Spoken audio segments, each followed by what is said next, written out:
Hello दोस्तों, तो नमस्कार। मेरे चैनल सभी एंटरटेनमेंट में आपका स्वागत है। दोस्तों, हम उस व्यक्ति के बारे में बात कर रहे हैं जो कि पवन सिंह दिन रात चाटुकारिता करते रहता है।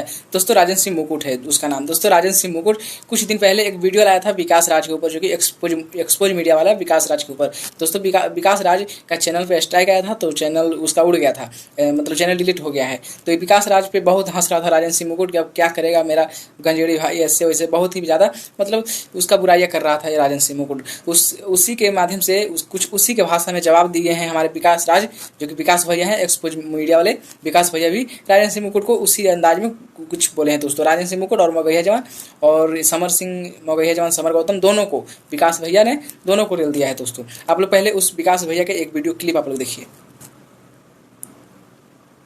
ये रहा दोस्तों, राजन सिंह मुकुट को कुछ इसी तरह के अंदाज में वहाँ उसका जवाब मिला है राजन सिंह मुकुट को। ऐसे में दोस्तों, विकास भैया का चैनल है जो मतलब डिलीट हो गया है, तो नया नया चैनल बनाए हैं विकास भैया, उसी पे वीडियो छोड़ रहे हैं। दोस्तों, आप लोग से निवेदन है कि विकास राज जितना भी सपोर्टर हैं जाकर उनको चैनल सब्सक्राइब कीजिए और सपोर्ट कीजिए उनका। तो दोस्तों, मेरे चैनल को भी सब्सक्राइब कर लेना दोस्त, क्योंकि ऐसे अपडेट लाते रहते हैं इस चैनल पर।